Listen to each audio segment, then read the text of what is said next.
Hello students, कैसे हैं आप लोग? सब बढ़िया। 2024 सीयूईटी एग्जाम के लिए जो बच्चे प्रिपेयर कर रहे हैं उनके लिए ये वीडियो बहुत खास होने वाला है। अभी कुछ समय पहले ही 11th के क्लासेस आपकी खत्म हुई है। 2023-24 का आपका जो सेशन है उसमें आपने 11th में अभी जो आप पेपर दे करके आए हो उसकी प्रिपरेशन अभी जस्ट खत्म हुई है।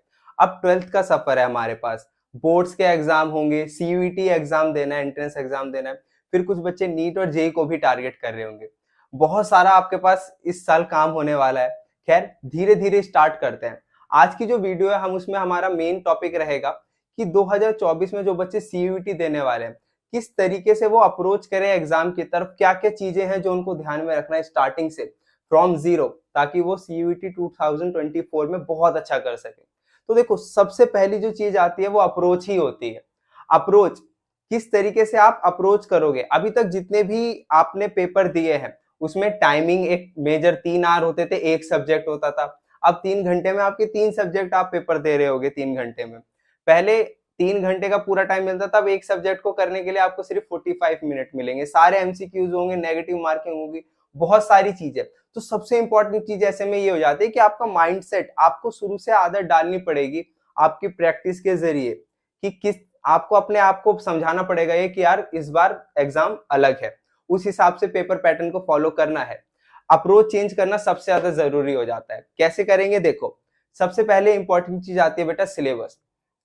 जो सीयूईटी का सिलेबस है वो बोर्ड से ही रिलेटेड है, लेकिन क्या होता है ना, खासकर अगर केमिस्ट्री उठा लो तो लास्ट ईयर बच्चों ने ना सिर्फ बोर्ड्स का सिलेबस फॉलो किया, उन्होंने सीयूईटी एग्जाम का सिलेबस देखा ही नहीं। बात क्या हुई, बोर्ड्स देने के बाद जब उन्होंने बोला अब स्टार्ट करते हैं, 1 महीने पहले, तो हर बच्चा ऐसा नहीं होता जो 1 महीने में कर पाए, तो डिलीटेड सिलेबस करने में ही उनकी हालत खराब हो गई। इसलिए आप सबसे पहले सिलेबस का प्रिंट आउट निकलवाओ, मैच करो बोर्ड्स के सिलेबस को और सीयूटी के सिलेबस को। अगर आपको लग रहा है कि कुछ चीजें इसमें डिलीट है तो उसको अभी कवर करो, क्योंकि जब चैप्टर कोई फ्रेश आप पढ़ोगे ना तो उस टाइम पर उसके टॉपिक्स को कवर करना ईजी होगा एज कम्पेयर टू आप 12-10 महीने के बाद आप उस टॉपिक को फ्रेश पढ़ो।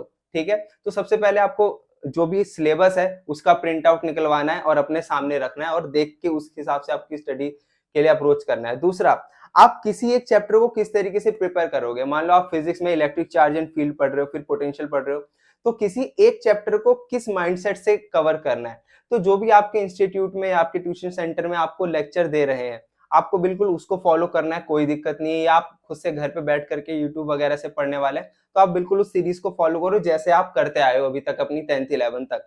साथ ही साथ आपको बस एक चीज का ध्यान रखना है, जब भी आप करो तो आपको क्वेश्चंस प्रैक्टिस करनी है। मेन चीज हमारा एम रहने वाला है क्वेश्चंस। डेरिवेशंस इंपॉर्टेंट है फॉर अगर आपके बोर्ड से एग्जाम के लिए तो सिर्फ डेरिवेशन ही इंपॉर्टेंट है, हम सबको पता है डेरिवेशन कितनी ज्यादा आती है उसमें। लेकिन आप सीयूटी के लिए प्रिपेयर कर रहे हो तो साथ ही साथ आपको क्वेश्चंस लगाना है। जब भी आप किसी भी चैप्टर को करो तो सिर्फ डेरिवेशंस इन सब चीजों को करके छोड़ नहीं देना है, आपको क्वेश्चन करने हैं। और क्वेश्चन से भी ऐसे जो एमसीक्यूज के फॉर्मेट में हो। ठीक है, तो चैप्टर वाइज की प्रिपरेशन कैसे करनी है, जो थ्योरी के लेक्चर नोट्स आप बना रहे हो सब सेम करते रहो बेटा, कुछ अलग करने की जरूरत नहीं है। बस एक छोटी सी चीज ऐड कर देनी है, क्वेश्चन प्रैक्टिस। अब जैसी बात आती है क्वेश्चन प्रैक्टिस की, अगला पॉइंट हमारा वही आता है कि भैया क्वेश्चन प्रैक्टिस तो कर लेंगे लेकिन कहाँ से, क्या एनसीईआरटी से? ठीक है, एनसीईआरटी से आप प्रिपेयर करोगे लॉन्ग टाइप के क्वेश्चंस के लिए, वो बिल्कुल अच्छी बात है। लेकिन जब आप सिर्फ ऐसे लॉन्ग फॉर्मेट वाले क्वेश्चन देख करके सीधा एमसीक्यू के लिए अप्रोच करो, ये बिल्कुल भी अच्छी प्रिपरेशन नहीं होगी। तो आप, बहुत सारे मॉक टेस्ट अवेलेबल है नेट पर फ्री पे, हमारी वेबसाइट में बहुत सारे मॉक टेस्ट फ्री में अवेलेबल है, और मैं एक मॉक टेस्ट की सीरीज नई लाने वाला भी हूँ, तो आप उससे कर सकते हो। या आप जो भी आपके इंस्टीट्यूट में है, अगर वो लोग कुछ इस तरीके के मॉक टेस्ट प्रोवाइड करा रहे हैं जिसमें एमसीक्यूज फॉर्मेट में हो, या फिर आप एनसीईआरटी की फिंगर टिप्स नाम करके एक बुक आती है, उससे भी आपकी अच्छी प्रिपरेशन हो जाएगी। उसमें एनसीईआरटी के ही इंपॉर्टेंट पॉइंट्स को उठा करके एमसीक्यूज फॉर्मेट बनाया गया, तो वो आपकी हेल्प करेगा। दूसरा अगला आता है बेटा टाइम मैनेजमेंट। जैसे कि पहले हमें एक पेपर देना होता था, 30 35 40 क्वेश्चन होते थे उसमें और 3 घंटा मिलता था। अब 3 घंटे में आपको 3 पेपर देने हैं, 45 मिनट मिलेगा आपको एग्जाम देने के लिए। अच्छा, पेपर पैटर्न के ऊपर हम वीडियो लाएंगे इधर, इस वीडियो में मैं पेपर पैटर्न को डिस्कस नहीं कर रहा। बात करते हैं टाइम मैनेजमेंट। ज्यादातर बच्चे जो इस साल सेंटर से निकले, तो जब मैंने उनसे पूछा तो वो बोलते थे पेपर का लेवल कैसा था। भैया पेपर का लेवल मॉडरेट था, बहुत ज्यादा टफ नहीं था, और ये रियलिटी है। 3 डोमेन अगर आप दे रहे हो तो 3 में से हो सकता है एक थोड़ा सा अच्छा चला जाए, बाकी दोनों मॉडरेट से इजी के इसी के बीच में लाई करेंगे। लेकिन ज्यादातर बच्चों का ये था भैया 40 क्वेश्चन नहीं हो पाए, 23 क्वेश्चन, किसी के 30 क्वेश्चन, 31, 32।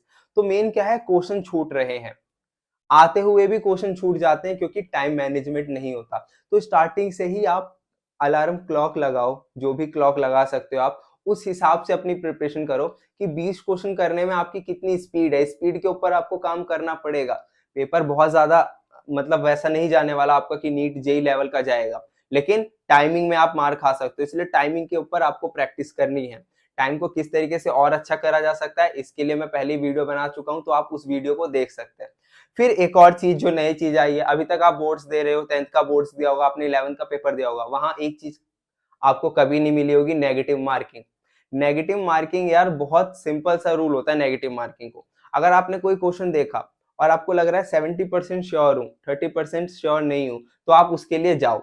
लेकिन अगर आपको ऐसा लग रहा है 50-50 है, तो कोशिश करो रोक दो, क्योंकि एक नेगेटिव मार्किंग आपकी रैंक अच्छे से गिरा सकती है। आपको पता है ना, बहुत सारा कंपटीशन होने वाला है। तो नेगेटिव मार्किंग में प्लीज अपने नंबर लूज मत करो, ठीक है। तो नेगेटिव मार्किंग को कंट्रोल करना है जब आप मॉक टेस्ट प्रैक्टिस करोगे, जिस मॉक टेस्ट की प्रैक्टिस करने की मैंने बात कही थी।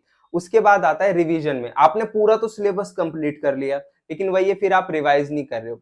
आप अपने हिसाब से बात करो कि आप एक हफ्ते में भूलते हो कोई चैप्टर, एक महीने में भूलते हो, उस हिसाब से आप रिवीजन की बात करो। नीचे डिस्क्रिप्शन में मैं लिंक दे दूंगा, वहां से आप देख सकते हैं कि किस तरीके से अच्छी तरीके से रिवीजन किया जा सकता है। तो ये कुछ पॉइंट्स थे जिनको आप एक कॉपी पेन पे लिखो और सारे पॉइंट्स के ऊपर चलना स्टार्ट करो। आने वाले 6-7 महीने के बाद आपको सीईटी एग्जाम के लिए तो कोई प्रॉब्लम नहीं होगी, भले ही उसके क्वेश्चंस हो जाए, सिलेबस हो जाए, पेपर पैटर्न हो जाए, सब आपको क्लियर होगा। बस आपको करना है जितने पॉइंट्स मैंने बताए उसको लिख करके अच्छे से प्रैक्टिस करना है।